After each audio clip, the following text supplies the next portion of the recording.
안녕하십니까? 이번 시간에는 여러분들께 초기 승가와 불교적 특징이라고 하는 주제로 말씀드리겠습니다.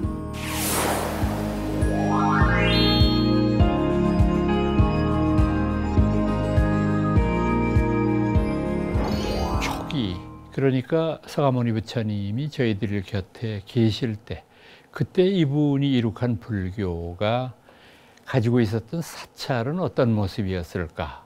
그리고 그 사찰에서 생활하던 스님네들은 어떤 규율 속에서 살고 있었을까?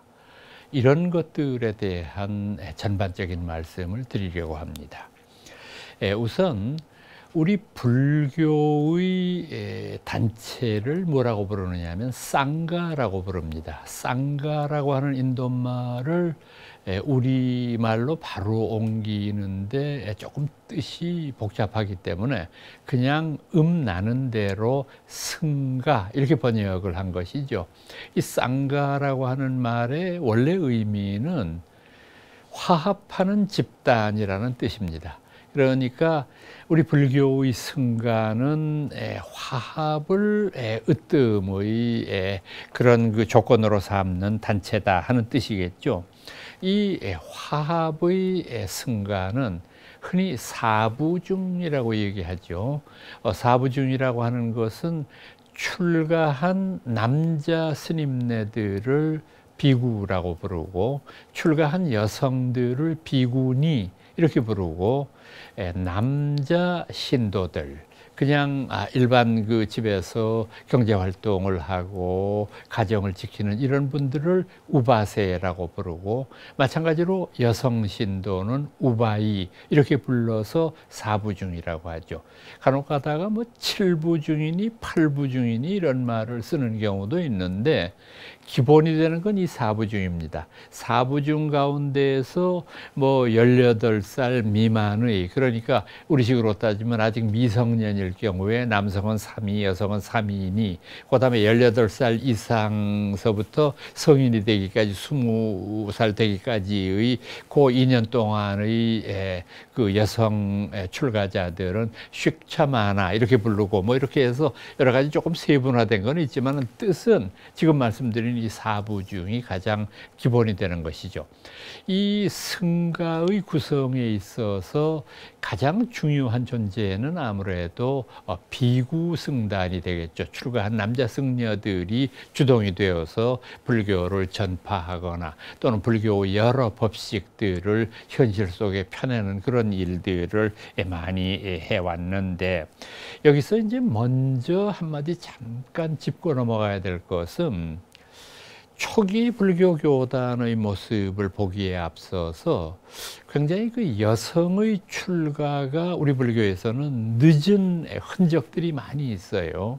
그러니까 여성의 출가를 부처님이 허락하지 않으셨고 그렇기 때문에 초창기에서부터 굉장히 오랜 시간이 지나도록 비구와 우바세 우바이만 있었고 비구니는 존재하지 않았는데 이것이 이제 상당히 오랜 세월이 흐른 다음에 부처님의 10대 제자 가운데 아난다라고 부르는 제자, 우리가 흔히 아난이라고 부릅니다만은 이분의 간곡한 제청에 의해서 부처님이 비구니의 이제 그 출가를 허락하시는 이런 장면이 나오는데 이것을 보고서 또 어떤 사람들은 뭐라고 말하느냐 하면 우리 불교가 여성에 대한 차별 같은 것을 얘기했기 때문에 비구니의 출가가 이렇게 늦은 거다 이렇게 폄하하는 그런 언설들을 보는데 이건 굉장히 옳지 못한 판단입니다.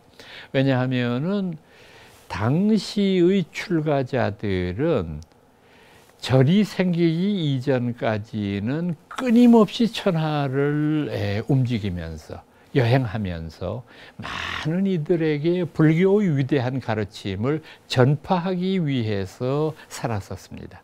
그런데 그 옛날 지금 우리가 2500년 전의 이야기를 하고 있습니다. 그 옛날 인도라고 부르는 그 굉장히 열악한 땅 속에서 다른 곳으로 전도 여행을 떠난다고 하는 것은 보통의 일이 아니었습니다. 우선 잠자리는 자연적인 동굴이거나 아니면 큰 나무 밑에 있는 그런 이 곁에서 비를 피하고 이슬을 피하고 살 수밖에 없는 이런 상황이었거든요. 그런데 남성도 이런 일을 견디기가 쉽지 않은데 여성이 이런 일을 한다는 것은 굉장히 어려운 일이었거든요. 이것에 대한 부처님의 배려라고 이해를 하면은 별다른 문제가 없는데 또 이런 것까지도 흠집을 잡는 외도들이 간혹 가다가 없지 않습니다. 아무튼 사부대중이 구성됨으로 말미암아 우리 불교는 명백하게 모든 이제 종교의 조건을 갖추게 되었는데, 이 사부 대중이 모였을 때 이분들에게 부처님이 요구하셨던 것은 삼귀오계입니다. 즉 귀불양족존이라고 우리가 흔히 이야기하는 부처님께 귀의한다. 이때의 부처님이라고 하는 것은 보통 명사입니다. 석가라고 부르는 특정한 인격을 가리키는 말이 아니라 깨달은 분은 모두 부처라고 보는 것이 불교의 입장이기 때문에 모든 이 세상에서 참 훌륭한 최후의 경지를 성취한 분을 부처님이라고 부르니까 그 부처님에 대한 내 마음으로부터의 귀의를 말합니다. 귀의법이 역전. 우리 부처님께서 가르치셨던 그 위대한 진리의 교설, 말 그대로 이 세상에서 존재하는 여러 가지의 성언 가운데 가장 소중하고 가장 뛰어난 그런 가르침을 내가 진심으로 믿고 따르겠다라고 하는 서원이죠. 마지막이 귀승중중존. 우리가 승가, 지금 말씀드린 이런 모든 부처님과 부처님의 가르침을 믿고 따르는 행복한 집단에 귀의한다라고 하는 그런 의미가 되죠. 이 삼귀 그리고 오계, 이것도 이제 차차 다시 말씀드리도록 하겠습니다만은, 오계 가운데서 앞에 네 가지, 그러니까 불살생, 음이라고도 얘기를 하지만 사실은 불사음도 되고, 불투도 도적질하지 않는 거, 불망어, 망령되는 말 하지 않는 거, 마지막이 불고주 이렇게 되어 있는데, 이 불고주라고 하는 것은 제가 생각하기에는 인도 불교의 것이라고 보기는 어렵고, 왜 어려우냐 하면은 원어가 어떻게 되어 있느냐 하면은, 불고지라고 하는 그 번역어의 원어는 인간의 이성을 마비시키는 도취물에서부터 멀리 벗어나라 이렇게 되어 있어요, 원어가. 그러면은 술도 물론 많이 마시면 취하고 이성을 잃고 하니까 포함된다고 하지만 꼭 이게 술주자를 쓸 일은 아니거든요. 저는 이 술주자를 쓰게 된 것이 중국에서의 일이라고 생각하거든요. 그러니까 중국의 불교가 처음 도입이 되었을 때 불교보다 앞서 있었던 중국의 토착 종교가 있잖아요. 유교, 도교. 그리고 이제 그 다음에 외래 종교인 불교가 들어와서 유불도 삼교가 경쟁을 벌이는 상황에서 각자가 특성화를 내세울 수밖에는 없잖아요. 그러니까 불교가 자기들보다 선행주자였던 유교나 도교를 이기고 자기들의 특화된 전략을 얘기했을 때 우리는 당신들처럼 고기 먹고 술 먹고 이런 일 안 한다. 우리는 적어도 채식을 위주로 삼을 뿐 아니라 이성을 마비시키는 그런 일을 하지 않는 말 그대로 경건한 종교의 전형이다. 이걸 내세우기 위해서 그 주자를 쓴 것이라고 저는 생각하고 있고, 인도에서 이것이 쓰여졌을 때에는 아마 마약을 지칭하는 말이었을 거예요. 도취물이라고 하는 거. 이런 것으로 보여지기 때문에 사실은 오계라고 하지만 제일 소중한 거는 앞에 네 가지입니다. 이 4개를 중심으로 생각을 해서, 이거는요 출가자와 재가자가 다르지 않습니다. 똑같아요. 불자가 되고자 결심한 사람은 부처님 앞에서 이 삼귀오계를 받아들임으로써 불자가 되는 것입니다. 그러니까 오늘날의 경우도 마찬가지죠. 이제 이런 과정을 거치게 되는데, 여기에서 이제 저희들이 초기의 불교 승가를 이야기할 때 제일 중요한 대목은 뭐냐 하면은 바로 사원을 우리 불교가 소유하게 된다고 하는 역사적인 사실입니다. 사찰이라고 하는 것을 왜 불교가 소유하지 않으면 안 되었을까? 그 이유는 아주 명백합니다. 인도는 1년 12달 가운데 여름철 우기의 2달이 있습니다. 양력 7월, 8월 2달 동안에는 너무 많은 스콜, 비가 쏟아지기 때문에 바깥 출입을 하기가 거의 불가능할 정도로 많은 비가 내립니다. 그러다가 보니까 사람들이 바깥 출입이 어려우니까 불교의 승가 중에서 비구 비구니들이 여름철 2달 많은 바깥 출입을 삼가하고 한 군데 모여서 수행하는 것을 법으로 정한 거죠. 그러니까 나머지 10개월은 뭐 앞서 말씀드린 그 전도 여행을 떠나도 상관없지만 여름철 2달은 이건 도저히 비 때문에 움직이기조차 어려운 특징이 있으니까, 그래서 이 기간 동안은 바깥 출입을 삼가는 것을 법으로 정한 건데, 이것을 안거라고 부르죠. 이 안거라고 하는 중국말은 원어는 마사라고 되어 있는데, 이 마사라고 하는 것은 지금 말씀드린 여름철의 2달 비가 많이 오는 동안은 바깥 출입을 삼가고 수행하는 건데, 이게 동아시아 쪽으로 불교가 전해지면서 우리는 여름철 2달뿐만 아니라 겨울이 또 혹독하게 춥지 않습니까? 그러니까 겨울철에 3달 동안도 바깥 출입을 삼가는 거를 하나의 어떤 규율로 정했으니까, 사실 그런 면에서 보면은 이 안거제도라고 하는 것이 사찰을 우리 불교 교단이 가지게 되는 근본적인 원인이 되는 것인데, 아무래도 인도에서 가장 규모가 크고 또 오늘날까지도 그 유적지가 분명하게 남아있는 데는 죄타바나, 우리가 흔히 기원정사라고 부르는 절일 거라고 생각을 합니다. 이 기원정사를 창건한 것도 아주 의미 있는 이야기들이 전해오죠.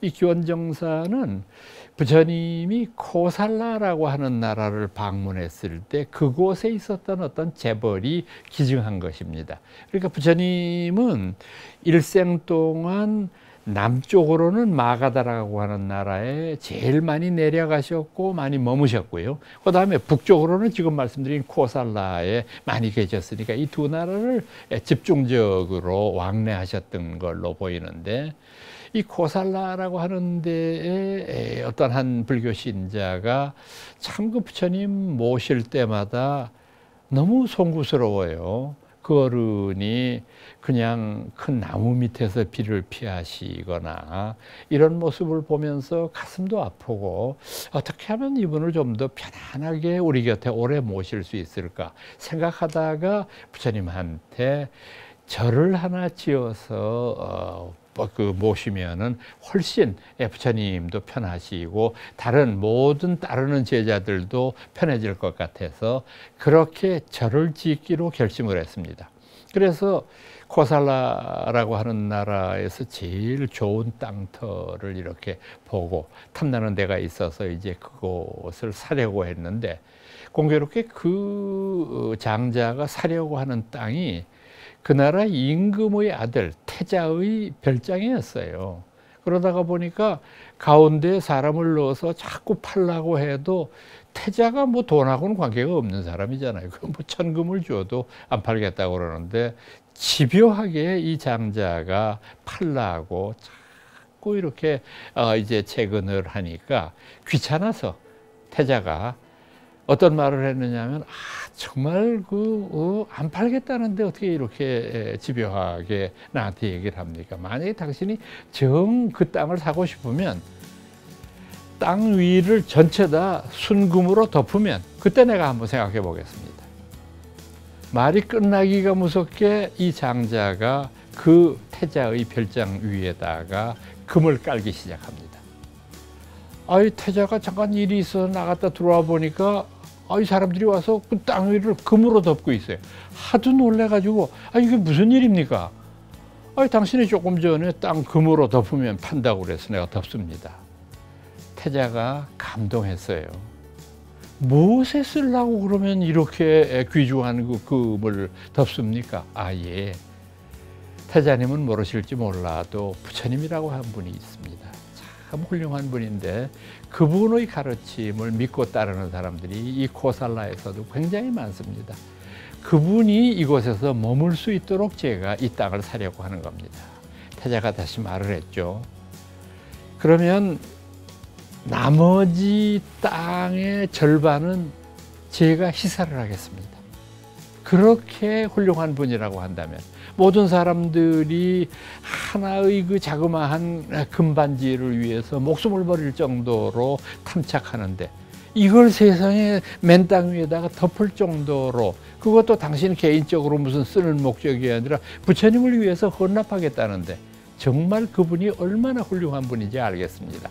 이렇게 해서 생겨진 절이 기원정사입니다.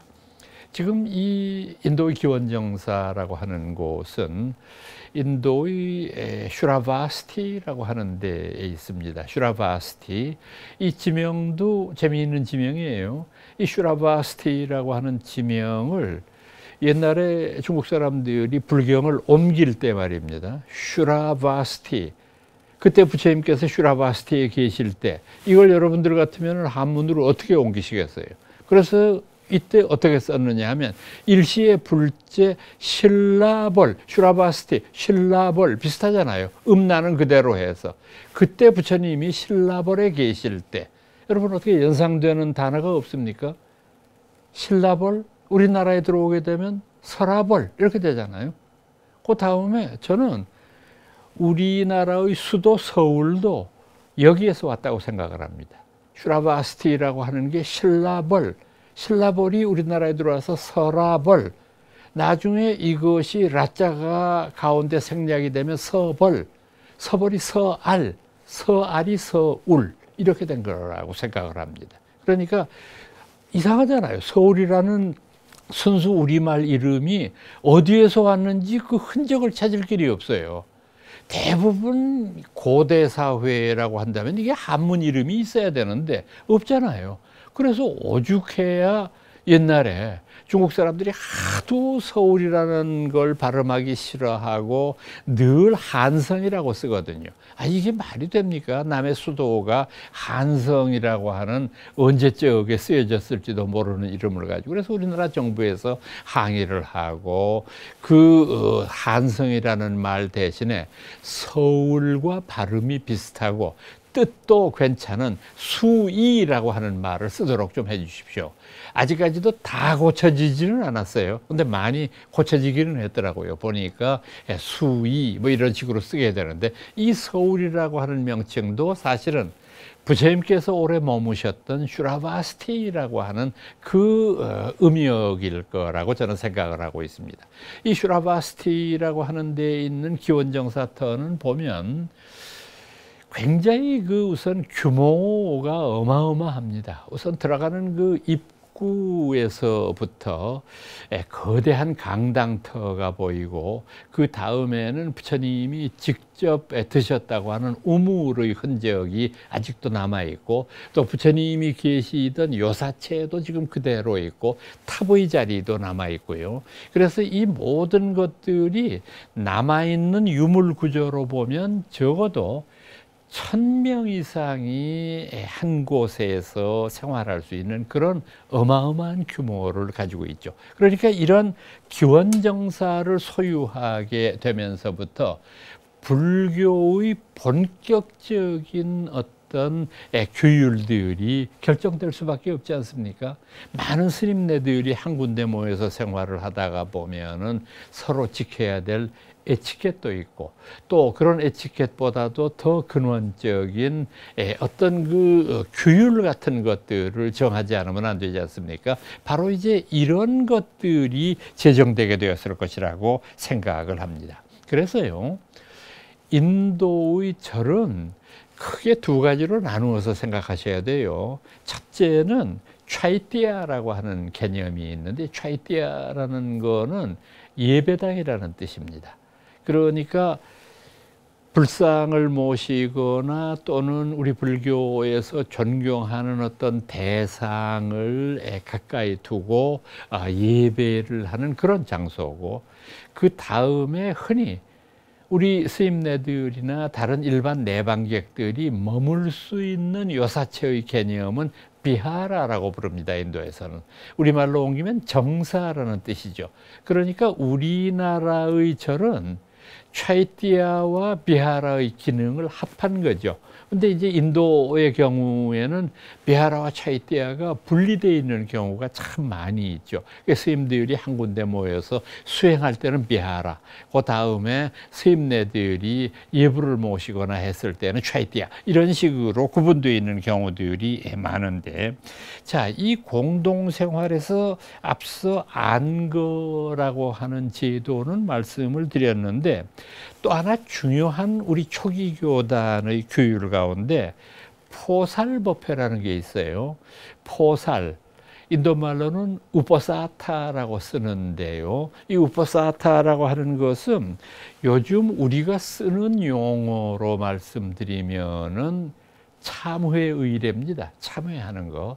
사실 저는 이것이 굉장히 중요한 불교의 어떤 법칙이라고 생각하는데, 인간이 살아가면서 죄를 짓지 않고 산다는 것은 참 어려운 일입니다. 우리가 위선으로 남에게 죄를 안 지은 것처럼 보이게 할 수는 있어요. 그러나 자기 스스로 양심을 속이는 일은 굉장히 어렵고, 남은 속였지만 내 스스로는 속이지 못하거든요. 그렇기 때문에 사람들은 끊임없이 자신의 허물을 뉘우치고, 또 뉘우칠 뿐만 아니라 그것을 다시는 범하지 않겠다고 하는 서원을 세워야죠. 조금 후대의 일이기는 하지만은 이런 불교의 규율을 뽑아놓은 불교 경전 가운데 법망경이라는 부처님 말씀이 있거든요. 이 법망경에는 보면 10중 48경계라고 하는 설명을 합니다. 10중, 바라이라고 하는 겁니다. 파라주이카라고 하는데 인도말로는 10가지의 중죄입니다. 이 중죄는 범하면 교단 추방입니다. 불교의 가장 엄격한 계율을 10가지의 무거운 바라이죄, 이렇게 얘기를 했고, 48경계라고 하는 것은 48가지의 가벼운 계율들입니다. 가볍다고 하는 것은 살다가 보면 뭐 자주 범하면 물론 안 되겠지만은 자주 범할 수도 있는 그런 일들입니다. 그 48경계 가운데에서 이 앞에서 눈에 띄는 대로만 이렇게 보면은 우선 뭐가 있느냐 하면은 식욕이 있어요. 고기를 먹는 행위 같은 것들. 또 조금 후에 내려가다가 보면은 뭐가 있느냐 하면은 음주가 있어요. 술을 마시는 행위. 이제 이런 것들은 자주 범하면 안 되지만 범할 수도 있는 가벼운 죄다 해서 48경계, 이렇게 말하는 것이죠. 그런데 이 모든 것의 가장 기본이 되는 것은 참회의 의례입니다. 그래서 포살법회를 행하는 법식도 우리 불교 경전에 아주 상세하게 언급이 되어 있습니다.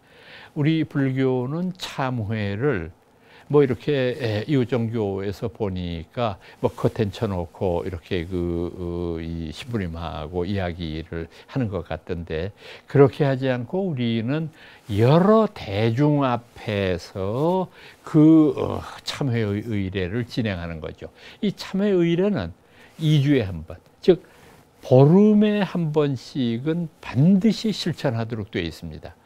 이것은 부처님 당시부터 그 어른이 열반하시고 2500여 년이 지날 때까지 끊임없이 계승되어 왔습니다. 그래서 조금 다른 이야기가 될 수도 있습니다만은 그 인도에서 부처님 열반하시고 200년쯤 후에 아쇼카 대왕이 등극을 하는데, 그때까지도 부처님의 정확한 생멸 연대를 결정할 때 기준이 됐던 것 가운데 하나는 뭐냐 하면, 여러 승단에서 지금 말씀드린 그 보름에 한 번씩 한 포살법회를 다 방점, 점으로 표시를 했습니다.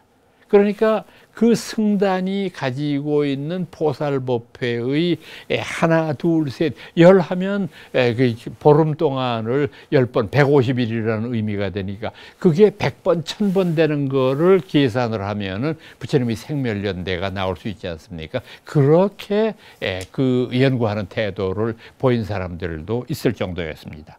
이렇게 해서 서서히 참회 의례의 법회가 초기에는 굉장히 중요한 불교의 법회 의식으로 전달되어 내려왔을 것입니다. 그 다음에 이제 그 초기의 불교 교단의 가장 핵심적인 과제는 역시 전법이죠. 부처님의 법을 애천하는 것, 사제팔정도나 12연기를 중심으로 해서 사섭, 사무량과 같은 이런 초기 불교의 아주 소중한 가르침들을 불교를 모르는 이들한테 전파하기 위해서 노력을 합니다.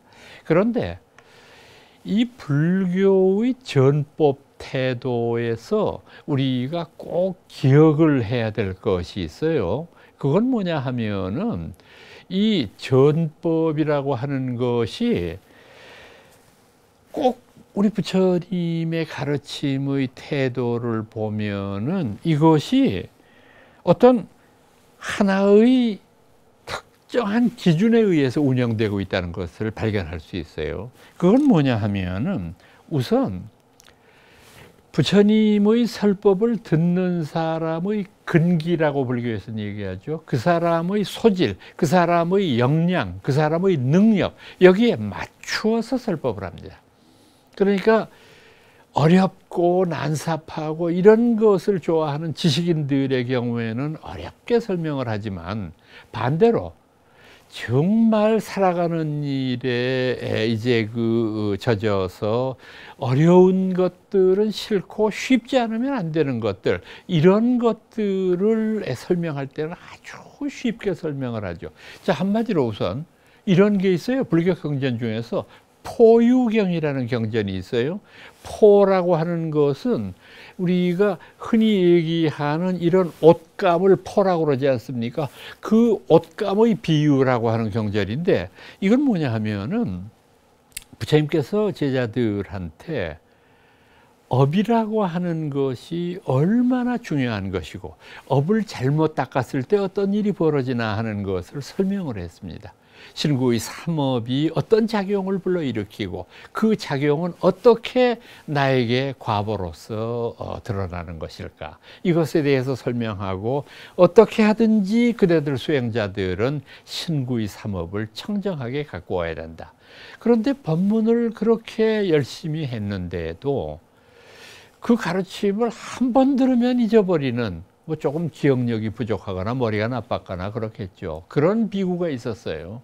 그러다가 보니까 다른 이들이 전부 그 비구를 멸시하고 그 비구에게 이제 가까이 가지도 않으려고, 저런 머리 나쁜 사람이 우리 일원이라니 이렇게 조롱되고 그랬습니다. 그러다가 보니까 요즘 우리가 쓰는 말로 이 비구 스님이 왕따가 돼가지고 혼자 이렇게 이제 돌아다니니까 부처님이 그걸 이제 유심히 보시다가 그 비구를 언제 불러서 말씀하셨습니다.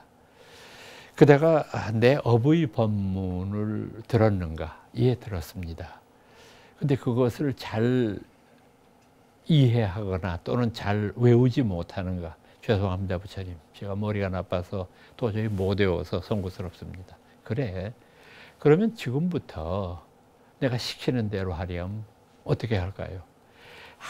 하얀 천을 주었습니다. 그 비구 손에. 그리고 매일 일어나면 몇 번씩 이렇게 그 하얀 천을 문지르고 다시 한 자리에 놔뒀다가 또 이렇게 움직여라. 근데 그 천을, 하얀 천이지만은 손때라는 게 묻게 마련이니까 몇 번 이렇게 반복하다가 보니까 그 하얀 천이 까맣게 돼버렸어요. 그래서 참 희한한 일이네요. 왜 손도 씻고 하얀 건데 왜 이렇게 까맣게 됐을까요? 업의 이치가 이와 같으니라. 업이라는 것이 그대 눈에 바로 띄는 것은 아니지만 끊임없이 반복하다가 보면 그 업의 결과가 이렇게 나타나는 법이니라. 비구가 자신도 모르는 사이에 춤을 덩실덩실 추면서 나는 이제 업의 이치를 깨우쳤노라. 업이라고 하는 것이 얼마나 무서운 반향의 작용을 일으키느냐라고 하는 것을 깨쳤노라 라고 노래를 불렀다는 그런 그 일화가 포유경에 전해옵니다. 그러니까 대기설법의 태도가 이분에게 가장 소중한 거였고 중생들의 근기에 맞추는 그런 설법을 했는데, 그러다가 보니까 이분이 굉장히 당시 인도의 지식층 사회, 그 중에서도 특히 호부 장상들이나 권력층, 임금이나 또는 귀족들, 이런 분들 가운데 불교 신자가 많아요. 아마 이제 이것은 두 가지로 나누어 생각할 수 있을 거예요. 역시 그런 분들은 지식계급에 속했던 사람이니까 부처님과 같은 그런 지적인 가르침에 쉽게 매료될 수 있는 그런 특징이 있을 거다 하는 걸 먼저 염두에 둬야 될 거고, 두 번째로는 고대 사회에서는 이런 영향력 있는 이들을 불교인으로 귀의시킴으로 말미암아 그 불교의 빛이 은은하게 다른 중생들에게 펼쳐질 수 있기 때문이라는 부처님의 생각이 있었을 거예요. 그러니까 한번 생각을 해보세요. 뭐 오늘날도 특별히 다르지는 않습니다만은 고대 사회에서는 어떤 절대 권력을 가진 사람이 불교를 믿느냐 안 믿느냐에 따라서 그 나라의 모든 것들이 바뀔 수도 있을 정도의 영향력이 있지 않습니까? 그것을 부처님이 염두에 뒀기 때문에 제왕들을 다투어서 교화한 것이 아닌가라는 그런 생각을 합니다. 그리고 또 하나 부처님의 전법 태도에서 소중한 것은 뭐냐 하면은 반복 법문이에요.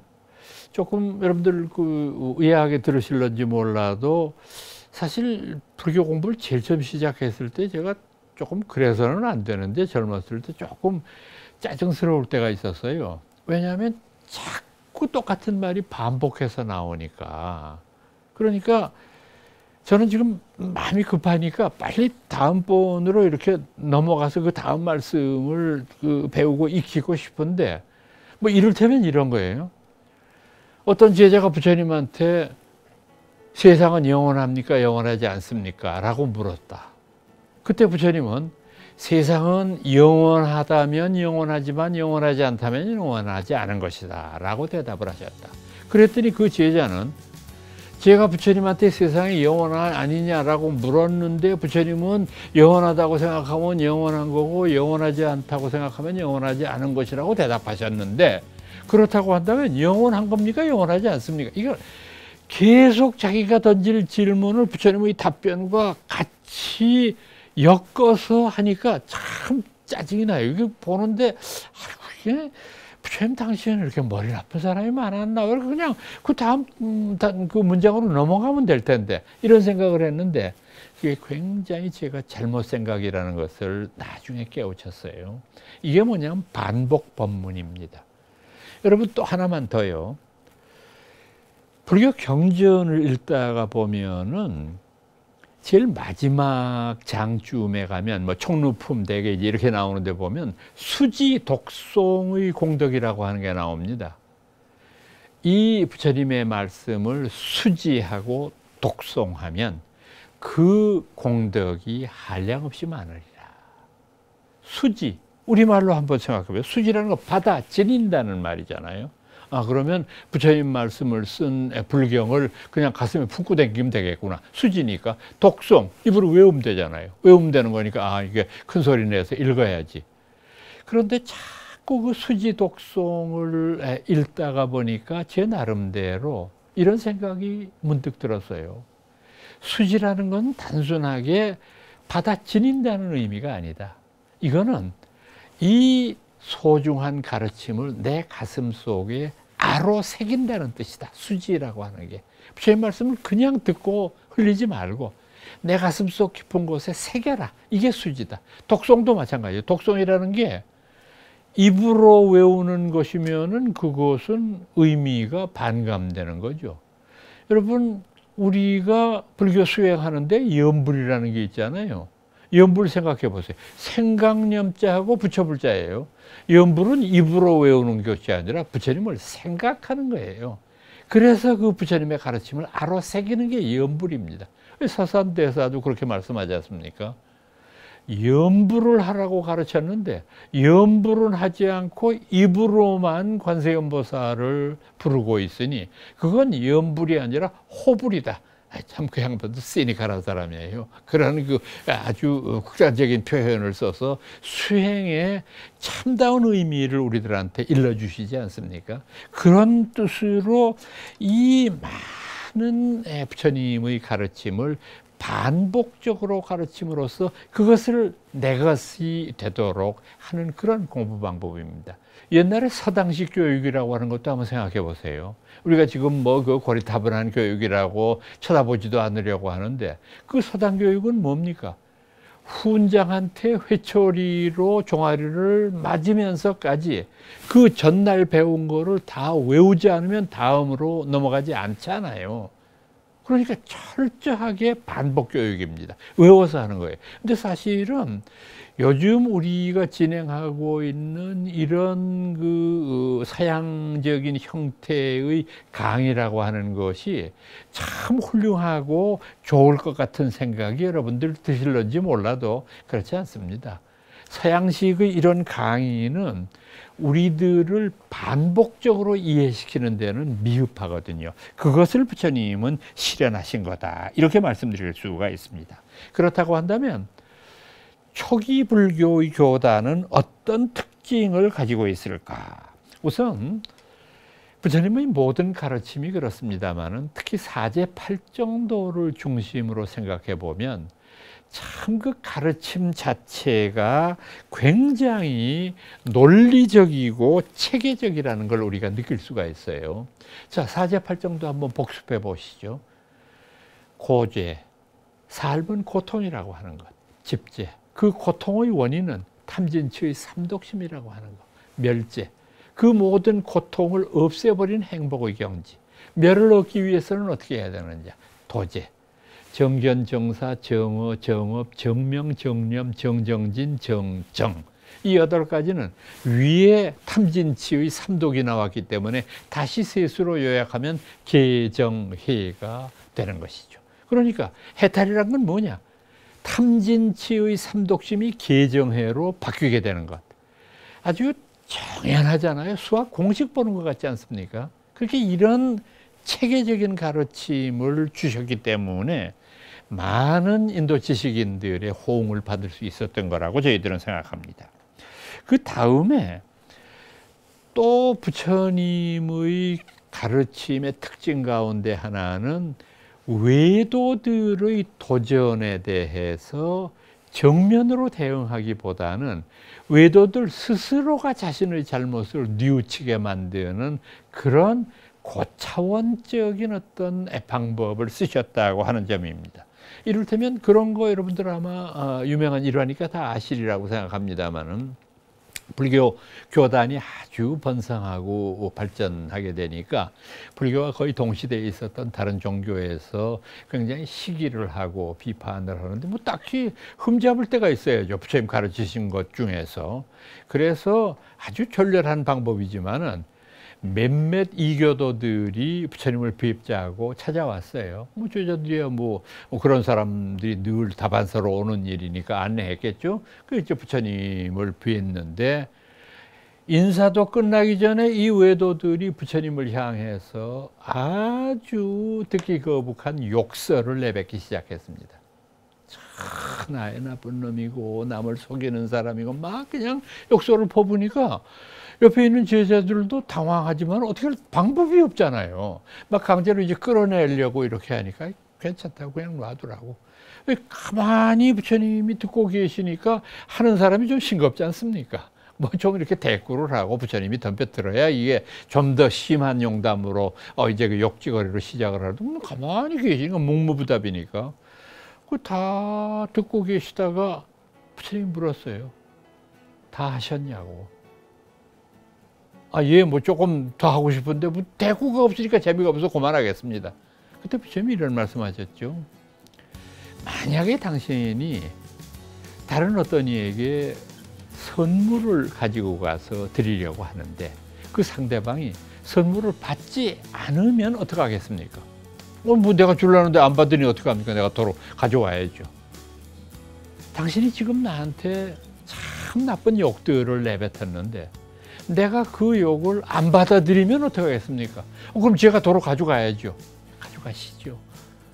그 말 하는 순간에 외도들이 얼마나 부끄러워요. 참 부처님의 깊은 뜻을 헤아릴 수 있지 않습니까? 바로 이와 같이 어떤 침묵의 언어로 상대방, 특히 외도들을 교화하는 그런 특징이 있었습니다. 또 전체적으로 우리 불교가 많은 호응을 얻었던 초기 교설의 가장 중요한 핵심은 뭐냐면 인간성의 무한한 가능성을 이야기한 것입니다. 부처님 가르침의 소중한 점은 바로 거기에 있거든요. 모든 생명은 소중하고 그 모든 생명 가운데에서도 인간의 존재가 가장 중요하고 아름다운 것이다. 왜 여러분들 흔히 초파일 보면은 아기 부처님 우리가 목욕시키는 그런 의례를 하지 않습니까? 조그마한 부처님을 연꽃에 쌓여서 놓고서는 우리가 물을 그 위에 정중하게 부어드리는 그런 의식. 그런데 여러분들 생각해 보세요. 그때 그 동자의 손을 보면 오른손으로는 검지로 하늘을 가리키고 있고 왼손으로는 역시 검지로 땅을 가리키고 있거든요. 그럼 그것을 뭐라고 우리가 그 뜻을 해석해야 되느냐? 부처님께서 탄생설화에서 남기신 대로 천상천하의 유아독존이라고 하는 걸 상징하는 겁니다. 하늘 위, 하늘 아래에서 나 홀로 높고 존귀롭다. 이 말도 생각하기에 따라서는 조금 교만하게 들릴 수도 있어요. 인간의 존재가 소중하긴 하지만 뭐 꼭 그렇게까지 표현할 수가 있는가? 근데 여러분들 이렇게 생각하시면 됩니다. 부처님은 천상천하 유아독존이라고 하는 것을 보리수 밑에서 깨달으셨는데 그분이 깨달은 천상천하 유아독존은 석가 개인의 특수성이 아닙니다. 모든 인간의 보편성입니다. 부처님은 그걸 가르쳐 주시기 위해서 우리 곁에 오신 겁니다. 그래서 천상천하 유아독존이라고 하는 부처님의 선언이 모든 생명들에게 해당된다고 하는 아름다운 선언입니다. 이걸 우리가 생각했을 때 참 인간이 가지고 있는 무한한 가능성에 대한 굉장히 소중한 가르침이라고 생각을 하고 그러다가 보니까 부처님은 권위적이고 절대적인 사고를 비판하셨을 뿐만 아니라 채택하지 않으셨어요. 이런 것들은 아주 좋지 않은 쪽으로 설명을 했습니다. 그것은 여러분들이 예를 들어서 부처님의 가르침 가운데 우리가 꼭 기억해야 될 몇 가지가 있는데 그 중에 하나는 부처님은요. 당신이 계셨을 때의 당신의 얼굴 모습이나 몸통을 그림이나 조각으로 만들어 모시는 것을 금했습니다. 절대 해서는 안 된다. 그 옛날 부처님이 한번 먼 나라로 떠나시게 되면 참 뭐 몇 년 후에 혹은 10년 후에 나오실지 모른다 하는 그런 상황이 있으니까 참 그 부처님을 사모하는 제자들은 혹시라도 부처님 얼굴을 초상으로 그려 모셔서 저희들이 조속으로 경배하면 어떻겠습니까? 그때 부처님은 그렇게 말씀합니다. 나라고 하는 존재의 이 늙은 몸을 본들 무슨 소용이 있으랴? 그대는 이렇게 알아야 한다. 나를 보는 자는 법을 보고 법을 보는 자는 나를 보고. 내가 이제 부처님이 이제 열반하시기 전에 직접 남기신 말씀 중에서 그런 인상적인 말씀도 있어요. 부처님이 이제 80세가 되시던 그 이른 봄에 이제 그 바이슈알리를 지나실 때 아마 당신의 죽음을 예견하셨던 것 같아요. 옆에 그림자처럼 모시고 있던 아난존자에게 이렇게 말씀하셨습니다. 아난이여, 앞으로 석 달 후에 열애는 열반에 들리라. 아난은 참 슬펐어요. 물론 뭐 부처님이 영원히 계실 수는 없겠지만은 당신의 죽음까지 예언하신 분이니까 조금이라도 더 연장시킬 수 없겠습니까? 라고 부처님한테 말씀을 드렸습니다. 그때 부처님이 이렇게 말씀하십니다. 만약에 내가 영원히 살 수 있다고 한다면 나 또한 그대들에게 거짓말을 한 것에 불과하니라. 내 신체는 부모로부터 물려받은 것이기 때문에 그 물려받은 신체가 늙어서 썩어 없어지는 것은 당연한 이치니라.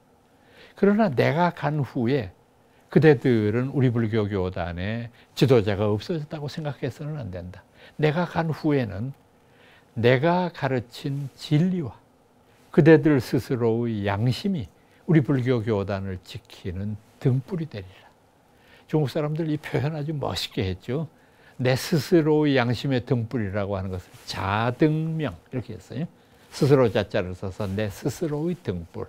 부처님의 진리의 가르침을 법등명 이렇게 불렀습니다. 이 자등명과 법등명 이 두 가지의 가장 중요한 가치 기준이 우리 불교 교단을 이끄는 등불이 되리라 이렇게 말씀하셨죠. 그러니까 이 마지막 유훈에서 보시는 대로 그분은 인격의 무한한 가능성, 그 인격을 통해서 우리가 해탈할 수 있고 동시에 그 인격을 잘못된 방향으로 유도했을 때 바로 지옥의 나락에 떨어질 수 있는 그런 존재다라고 하는 말씀을 하신 것 아니겠습니까? 바로 이런 관점에서 우리가 초기 불교 교설의 특징을 짚어볼 수 있으리라고 생각합니다. 오늘은 여러분들께 초기 불교 승가의 특징이라고 하는 주제로 말씀드렸습니다. 여러분 오늘도 열심히 동참해 주셔서 고맙고요. 또 다음 시간에 뵙도록 하겠습니다. 여러분 안녕히 계십시오.